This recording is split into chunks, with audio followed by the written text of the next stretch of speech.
Good morning, good afternoon, and or evening to all our listeners around the world. As most of you know, some may not, our country that's currently on the Gregorian calendar has set aside a day called Mother's Day, which happens today. And I wanted to share my perspective on it that has grown over time. If you listen until the end of this message, I assure you that it's not going to be a traditional Mother's Day message. We are not going to be a channel that is an echo chamber experience for you, where you hear a duplication of content from others coming from us. I am not spending a lot of time to do a bunch of charts and graphs for this either. Just a springtime pictures of those of mothers for your eyes. You can even listen to this message just like a podcast if you want to. Some of you will agree with what I've said, what I'm going to say, and some of you may not. I just ask you to hear me out over time before you make a quick judgment. It is an impossible task for me to condense 9 years of experience and research and understanding into one video. Proverbs 18:13 says, "He that answereth a matter before he heareth it, it is a folly and a shame unto him." Now, I wholeheartedly agree with most people's wanting their mothers to be recognized for the hard work, sacrificial love, and upbringing many received. Parents absolutely deserve our appreciation, love, and care, just as Scripture teaches, so that is a given. This naturally comes for those who are full of the Ruach, which is love in 1 John 4:8, and Spirit, or Ruach, in John 4:24. So sending flowers, spending quality time with our mothers is a blessing to them and a part of the meaning of the fifth of the 10 Commandments in Exodus 20:12. Yet I have come to realize that there is more to honoring thy mother than I once knew, and that's what I'm going to share. So just for starters, the origin of this day is not commercial in nature. It was about mothers marching down the streets in 1870 protesting the fact that there was endless war and that their husbands, sons, fathers, and brothers were all being killed. This is a historical fact, and I'm going to leave you some links in the description that you can follow to learn more. You see, Mother's Day, as we know it now, was crafted and sustained by merchants in a similar way that Christmas has blossomed and is fueled by merchandising and money. Mother's Day is all about beating those weapons into plowshares and being fully supportive of what Yahuwah Sabaoth intends to do in the end. Revelation 11:18 reads, "And the nations were angry, and thy wrath is come, and the time of the dead, that they should be judged, and that thou shouldest give reward unto thy servants the prophets, and to the saints, and them that fear thy name, small and great, and shouldest destroy them which destroy the earth." You see, mothers in 1870 started marching because they'd had enough of death. They'd had enough of seeing endless war. And I know many of us today are sick and tired of the same thing. So I have started already to incorporate into our channel's videos understandings from the Yahudyath or Paleo-Hebrew language for you. And one of the numerous items that I have seen is that there are words just not being translated. They are ignored. And one of those words is mother. When I have been studying over the past few years, a specific verse in Isaiah keeps coming to my mind over and over. I keep seeing it be fulfilled in the translation of what we read in English. We have lost sight of and understanding of Mother Elohim. Now, I know you might find this hard to believe. What I have seen does not replace or exclude Father and Son. It is not a Catholic Mother Mary, nor a Babylonian Semiramis, Ishtar, or fill in the blank. It is not some other religion pancaked onto Scripture, and it is not worship of the sun, moon, and stars. It is in the inspired writings, both parts of the book, that you hold and I hold dear. Have you ever really pondered the words of this verse I'm going to read to you from Isaiah? Yahuwah is not talking about their physical mothers, nor the city of Jerusalem, or Shiloh, or Bethel. Isaiah 50 verse 1. Thus saith Yahuwah, where is the bill of your mother's divorcement? Whom have I put away? Or which of my creditors is it to whom I have sold you? Behold, for your iniquities you have sold yourselves, and for your transgressions is your mother put away. Now, if we use logic, this verse implies that the people had a mother, and she was taken away from them or lost or they lost access to her because of their transgressions. Now I know many want to and do spiritualize this verse amongst many others to the extent of just saying this is about a prophetic metaphor and that Jerusalem was their mother and they lost her. I disagree with this line of thinking, but that is for another day to go into detail, maybe a video or definitely in the class that I'm going to teach. I am a female, a Nakaba, born in the image and likeness of Elohim, Genesis 1:27. Elohim is a word, a feminine, that has a feminine root and a masculine plural ending, a word that demonstrates the covenant word ahad, a plural united together as one.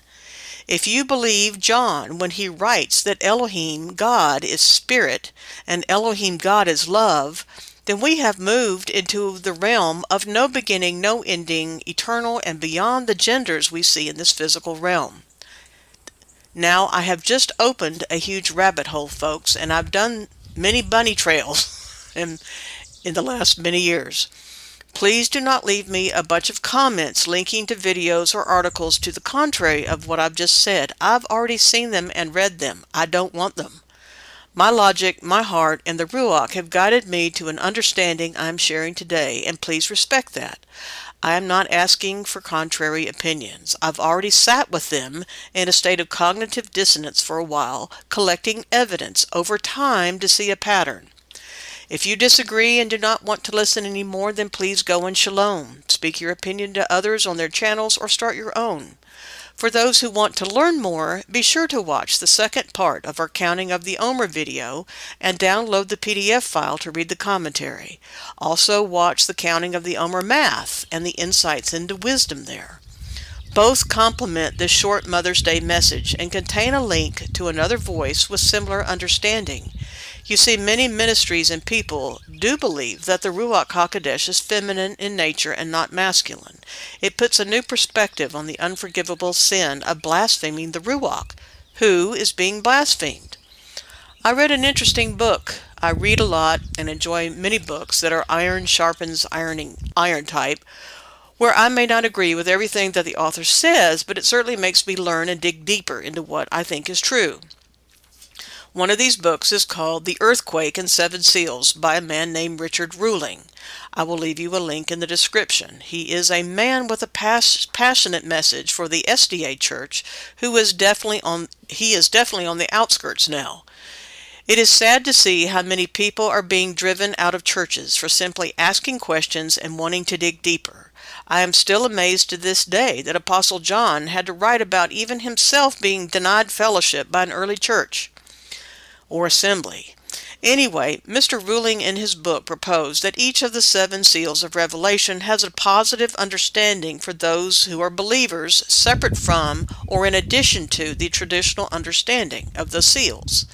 If this video and my commentary pique your interest, you might enjoy this book, especially the seventh seal. One of the verses he pointed out is this one, which I'm going to read to you, which I had never really meditated on much. It's 2 Kings chapter 19, verses 20 to 22. Then Isaiah the son of Amoz sent to Hezekiah, saying, Thus saith Yahuwah Elohim of Israel, That which thou hast prayed to me against Sennacherib king of Assyria I have heard, and this is the word that Yahuwah has spoken concerning him. Quote, The virgin, the daughter of Zion, hath despised thee, and laughed thee to scorn. The daughter of Jerusalem hath shaken her head at thee. Whom hast thou reproached and blasphemed? And against whom hast thou exalted thy voice, and lifted up thine eyes on high? Even against the Holy One of Yasharel. When you slowly read this, you realize that Yahuwah Elohim of Israel said that the daughter of Zion, the daughter of Jerusalem, is the one who is being blasphemed. There are lots of examples, and I have found over the course of my studies that, Yah willing, I'll get to share them. I thought at times I was really a detective finding clues to something that had happened long ago, and we are so far removed from it, from the ancient times, and just bathed in English that we will never see it and never find out. I found traces of mother in numerous books of scripture. She is even referred to in the book of Jubilees. So this Mother's Day, and in the Mother's Day of the past years, after my eyes started to see her, I rejoiced in an added dimension of understanding. While the world wants to erase mothers, dismiss their contributions, conquer them, and take over their sports teams and locker rooms and call them birthing parents. You can easily see this for yourself. What you can't easily see is that the enemy has done this to all of us already in the very book we hold most dear. If you follow this channel and have kept watching everything, you may have seen my insertion of things here and there. Like in the video on Firstfruits, and how the translation of the word for firstborn changes from firstborn children, which includes girls, to just firstborn sons, which excludes them. Or in the two-part series of Counting the Omer and the commentary that's at the end of it. In my research, I came across this book called Mother of the Lord by Margaret Barker. Now, I'm not Mormon, and I've never read the Book of Mormon. But this denomination, it turns out, does have a different viewpoint than most others about mother, and they do acknowledge her existence. And Ms. Barker has cited in her book over 134 references. She is not an ordinary author. She was the president of the 108-year-old Society of Old Testament Study located in the British Isles. She is an incredible scholar. I could hardly put this book down, and I'm sure I'll have to read it many more times. This is a college-level textbook type of book.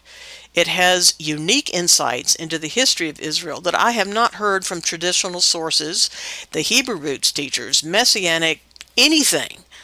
I do not agree with every single one of her conclusions, but my eyes were certainly open to a different viewpoint to some of the scripture that I'd never heard before, or been able to piece together yet in my own studies. You see, many of us grow up only hearing just a few perspectives, and once I realized how deceived I'd been, I became very motivated like never before in my life.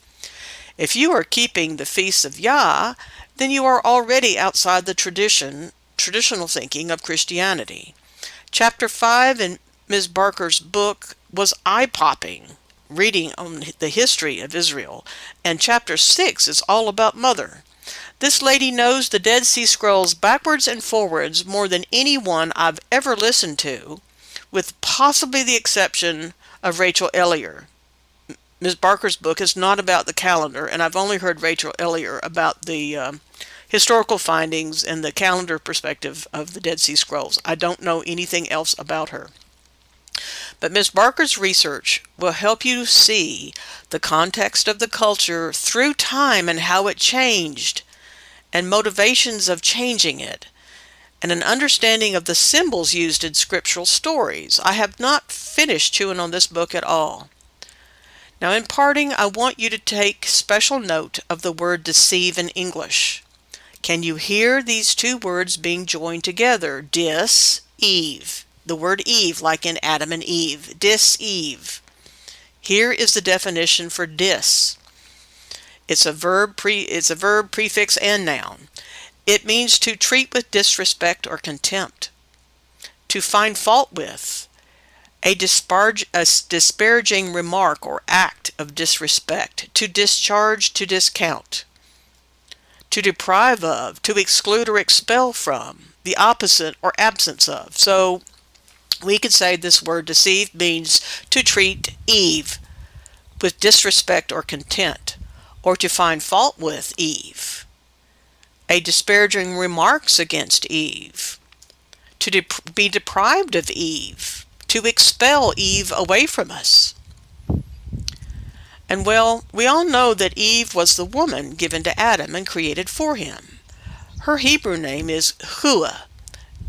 Hua. I'm not good at Hebrew pronunciations. It means several things, and more than I have time to explain now.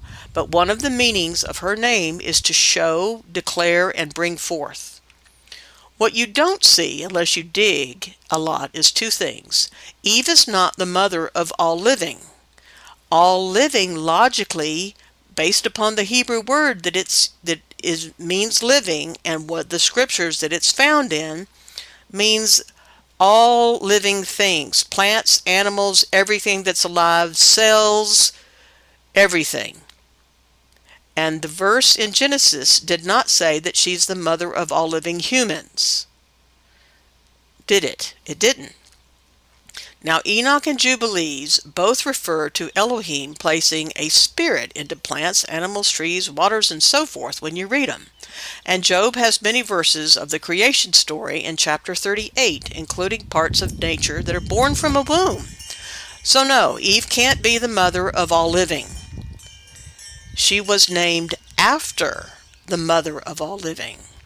She, created as an Nakaba female, was to show, declare, and bring forth the mother's side of Elohim. Now, I have been in such awe of Yah since learning about the language and being immersed in the Word like never before. It takes commitment and patience. I'm not anything special. I've just been given the privilege of circumstances, time, and support to focus my attention. I don't live by a cell phone anymore, and I'm not glued to a TV screen. Others can learn to see what I see and gain understanding similar to what I did in a video of ours on rightly dividing the word of truth, and where we took apart the verse in Zechariah. I've done extensive dividing of the word in Genesis chapters 2 and 3. I see Yahuwah giving Hua her name, not Adam. Adam called her woman, bone of my bone, flesh of my flesh, but it was Yahuwah that actually gave her her name, after the mother of all living. To understand the fullness of the meaning of the fifth commandment, the fullness of the golden rule, the identity of the mysterious elect woman of 2 John, and who the Revelation 12 woman could be. I'm not saying I'm 100% right or sure. And to those whose perfect Torah at times the scripture is referring to, well, this takes time, dedication, and patience to evaluate with logic. You have to face issues you've not delved into before, and try not jumping to conclusions based upon programming. The evidence of truth speaks for itself in the end. Be sure to read our channel's Code of Conduct before leaving a comment to this video. I know this could be a hard Mother's Day message for some ears to hear. If so, know that it's okay for that reaction to happen. I've learned how to disagree in love. Remember, we are not here to change. We are not here in charge. Yahuwah Elohim is, and that is what really matters. We believe in the Son of Elohim, the Messiah and Redeemer. Our faith has only been strengthened much by our journey, not changed, but deepened and increased.